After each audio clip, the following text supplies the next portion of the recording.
Greetings adventurers, Delver here, and sweet Celestia was that a disaster. As a massive fan of D&D and RPGs in general, as well as someone who's been dipping my hooves into the OSR scene as of late, I've been meaning to talk about the ongoing Hindenburgening of TSR, but every time I sat down to write this script, some new, ridiculous twist would happen. Thankfully, things seem to have quieted down. It's been several days with no new developments, so I think it's about time I gave my thoughts on the subject. So without further ado, let's get started with a brief overview of what exactly a TSR is and why anyone gives a crap.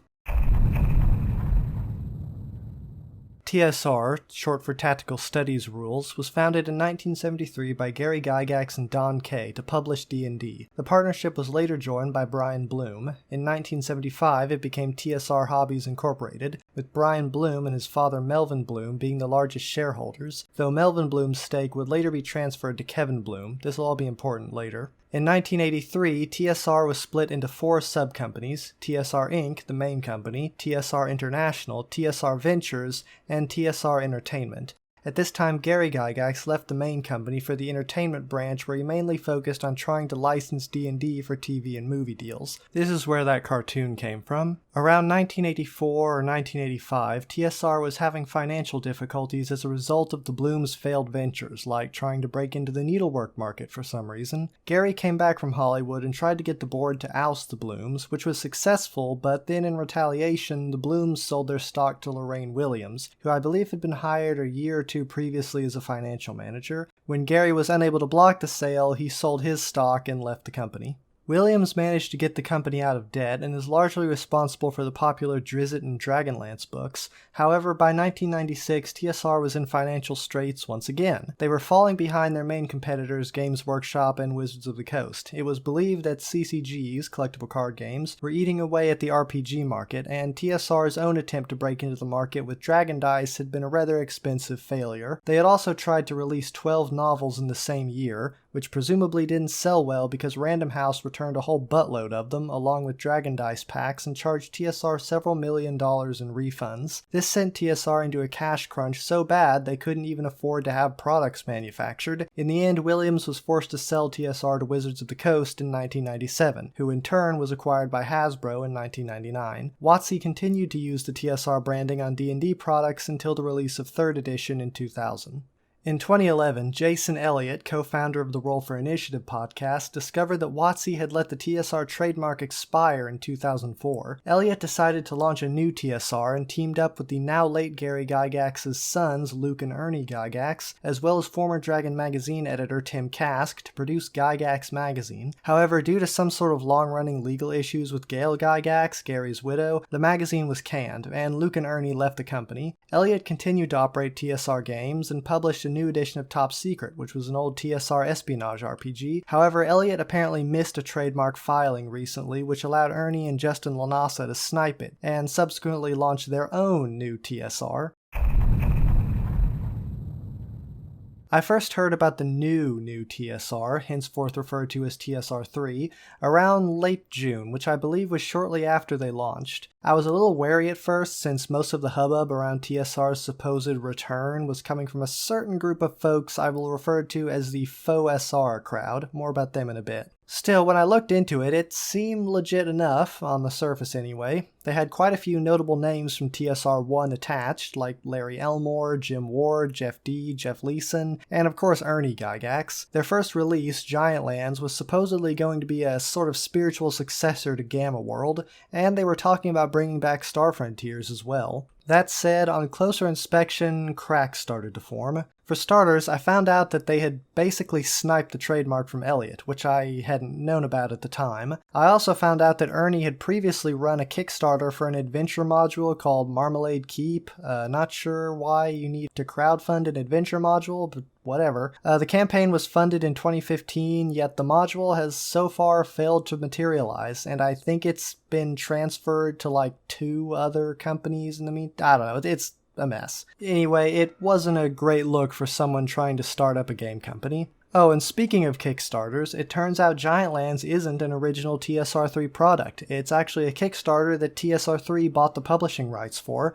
Oh, and they want to use it as the basis for a LARPing theme park. Yeah, by this point I was getting some big Intellivision Amico vibes. I was starting to get the impression that at best TSR3 was a group of overly ambitious folks who've been out of the game far too long, and at worst little more than a nostalgic cash grab banking on name power alone. Still, I was curious to see how it all played out. Then everything went to Bator. You know that scene in the second Gamers movie where the bard tries to do a sneak attack on a book and yet still manages to roll so poorly he not only misses but stabs himself in the gut? Every gamer has experienced something like that at least once. However, it usually happens in the game. Unfortunately, Ernie managed to roll a critical fumble in real life while giving an interview with Sci-Fi for Me. To call this interview a bit of a mess would be an understatement. Normally, one would expect an interview with such a disastrous fallout for the interviewee to be the result of an antagonistic host. However, Ernie somehow managed to create traps and step in them all on his own. Ernie made a number of grade A oof statements, starting off with a bafflingly tone-deaf comparison to Native American tribal wars when characterizing Wizards of the Coast as, quote, corporate raiders.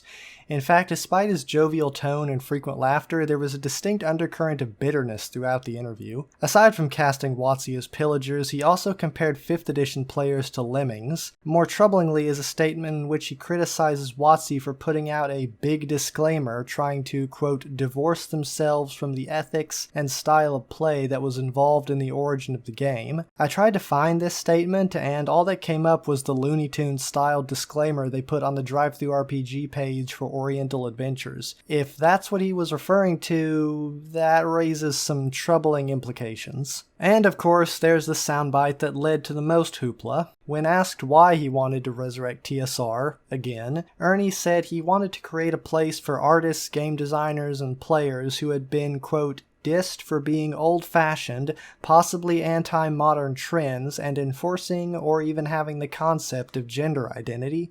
Now, as you might imagine, given that a not insignificant portion of the tabletop RPG player base is LGBTQ, people started asking TSR3 for clarification regarding Ernie's statements. At first, TSR tried claiming Ernie never made the statements. Then, when they realized that wasn't going to fly, they switched to a fairly generic statement about how they welcome everyone.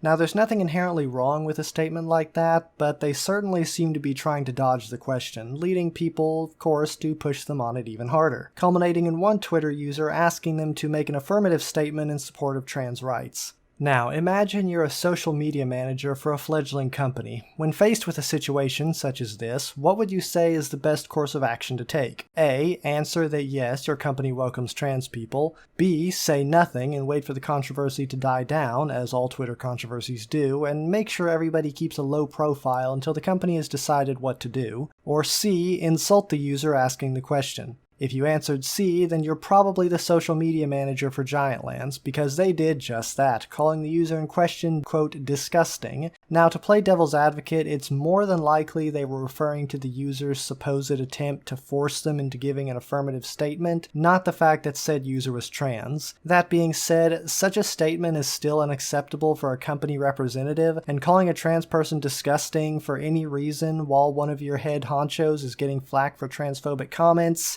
probably isn't a great idea. It went down about as well as you'd expect. That is to say, the bag of holding met the portable hole, and TSR3 decided to respond in the worst possible way. By not shutting up. They leaned hard into the heritage angle and cranked the dial up to 11, acting as though they were catching flack simply for being old-school gamers and comparing their critics to the satanic panic of the 1980s. They tried to push Keep Gaming Fantasy as their new marketing tagline, which might have been appropriate if the controversy were, for instance, people demanding a game remove paladins because something crusader imagery something fascism, or maybe something like the classic orcs are racist canard. But when the controversy is about company spokesmen making transphobic comments, it starts to sound more like a political campaign slogan, and not a very nice one. Anyway, as the days went on, things only got worse. Ernie and TSR3 got preemptively banned from Gen Con, then Origins, and I believe one other convention as well, though I don't remember its name. Some folks on Twitter of the woke persuasion started talking about how tabletop RPGs were theirs and that they needed to form a shield wall to defend it, while others tried to blame the whole thing on the OSR community, and of course all of this drove the faux SR crowd into a frenzy. Speaking of which,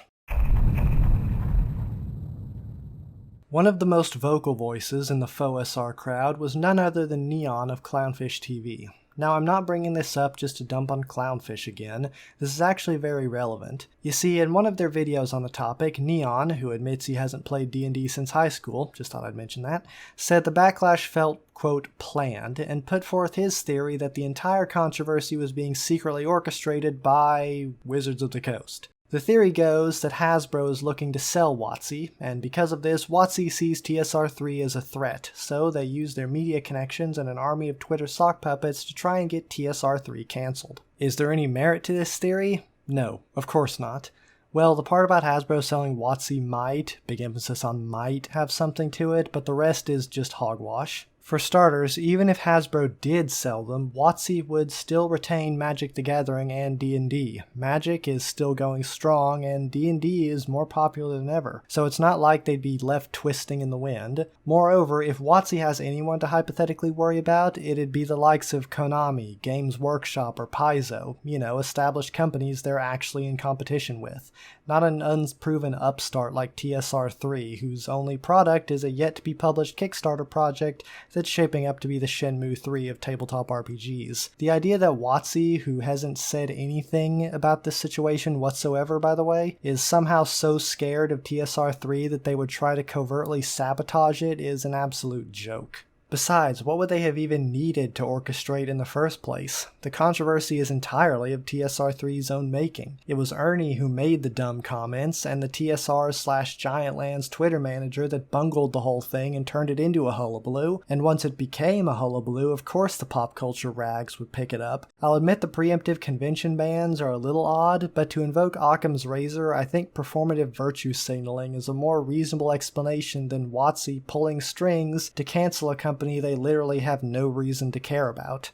So why am I even bringing up this ridiculous theory? Well, it's because the whole ordeal peaked when two of the heads of TSR3, Ernie Gygax and Stephen Deinhardt, both endorsed the theory and publicly accused WotC of orchestrating the backlash, even tagging them in the tweet for some reason, before promptly deactivating their accounts. Sometime later, an announcement was made in which a TSR3 employee named Mike Hovermail, who may or may not be a real person, claimed that the previous social media and IT manager had been replaced. Said manager was apparently in charge of both the TSR3 and Giantlands accounts, as well as the Dungeon Hobby Shop Museum and the personal account of Ernie Gygax. Nobody's quite sure who exactly this individual was, but I think the strongest evidence points to Stephen Deinhardt, as the press release doesn't mention him at all, yet his tweet accusing WotC is one-to-one identical to Ernie's, and he had been very active arguing with people on his personal account during the whole thing. If he was alt-hopping, it would explain why both TSR3 and Giantlands were behaving equally stupid, and why Giantlands responded to the tweet asking TSR to make the affirmative statement. The more I've tried to look into TSR3 and figure out why it's been so weird, well, the weirder and more convoluted it gets. I will now do my best to try and explain what I think has been going on. According to an interview Ernie gave with the YouTube channel Mildra, it would seem he and Justin Lanasa met while Ernie was hosting a Geek Nation tour in Lake Geneva, Wisconsin, which Lanasa was attending. Ernie had expressed interest in having TSR1's old office renovated and turned into a museum, an interest apparently shared by Lanasa, who would subsequently purchase the building. The two partnered up along with Jeff Leeson to form the Dungeon Hobby Shop Museum, after Lanasa had sniped the TSR trademark from Elliott. Meanwhile, Stephen Deinhardt and Jim Ward were working on Giantlands as part of Deinhardt's company Wonderfield. I wasn't able to find a whole lot of solid info on the game, but from what I gather, it's not in a very good shape and hasn't been for a while, despite having been successfully funded. My guess is that either the funding they got from the Kickstarter turned out to be insufficient, or Deinhardt was unconfident in the game's ability to sell on its own given the state it was in. Whichever the case, Deinhardt devised an ingenious plan to boost sales. He was already working with Jim Ward, Jeff D, and Larry Elmore, so why not partner up with the hobby shop and pitch the whole thing as the return of TSR?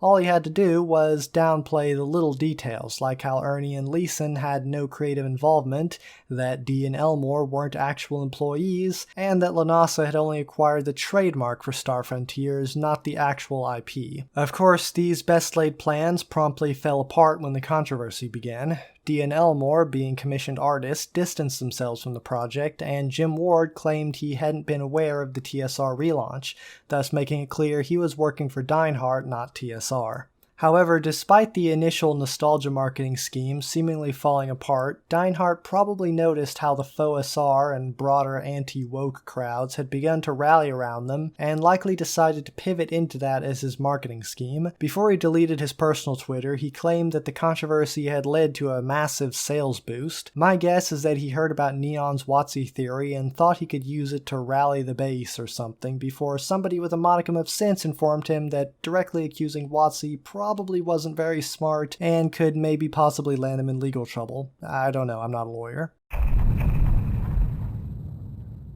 So, what ultimately came of all of this? Well, the biggest casualty of this whole ordeal was the TSR name itself. TSR2, Elliott's company, publicly distanced itself from TSR3 and later rebranded as Solarian Games. It would seem Deinhardt's shenanigans rendered TSR too radioactive even for him, as Giant Lands would subsequently announce they were parting ways with TSR3, or rather they said they would no longer be releasing under the TSR brand, an important distinction as TSR3 was ultimately nothing more than a brand being shared between Wonderfield and the hobby shop. The TSR3 website changed its name and logo, and literally nothing else, to Wonderfield Games, and the Twitter account was renamed as well, along with deleting a bunch of their spicier tweets. It would seem Deinhardt is trying to salvage what he can of Giant Lands by essentially throwing Ernie under the bus, which frankly I find pretty despicable. Yeah, Ernie made some pretty concerning comments, which he did later apologize for, but at the end of the day it was Deinhardt who escalated the whole thing and made it into such a shit show. This story may not have any heroes, but if anybody fits the role of villain, it would probably be Stephen Deinhardt.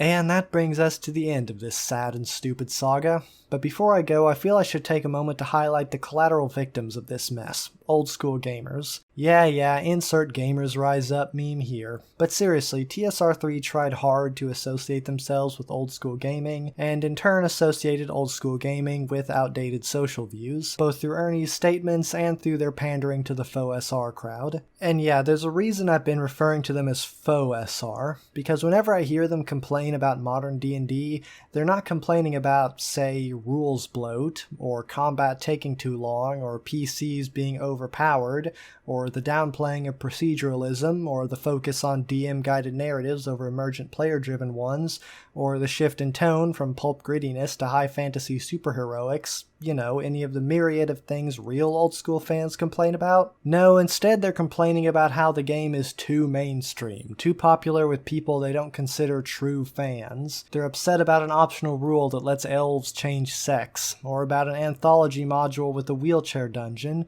or WotC putting a Looney Tunes disclaimer on Oriental Adventures. I might sound like a hypocrite for saying this, but screw it. If they were real old school fans, they would know there are already dozens of OSR systems available, from retro clones of older editions to original games inspired by that style of play, and, you know, it's not like D&D is the only system on the block either. But of course, this isn't really about the game. It's about culture war BS. The faux SR folks latched onto TSR3 not because they were desperate for a Gamma World successor, but because they loved the idea of D&D's original creators coming back to put woke WotC in their place, irregardless of how absurd and phony that promise turned out to be. That's who TSR3 was pandering to, not folks who just happened to like BX more than 5th edition. Unfortunately, I don't know if the people forming the shield wall are willing or able to make that distinction, so things may very well get worse before they get better, especially if the faux SR tries to co-opt the OSR. This is the kind of crap I was trying to warn people about in my last video, so I guess you can consider this part 3 in the complaining about fake fans complaining about stupid pseudo-politics trilogy. Anyway, this will hopefully be the last heavy video I do for a while. I've got other, more fun and positive videos in the works, so I hope you'll stay tuned for those. Until then, I'm the Rambling Rune Pony, thanks for watching.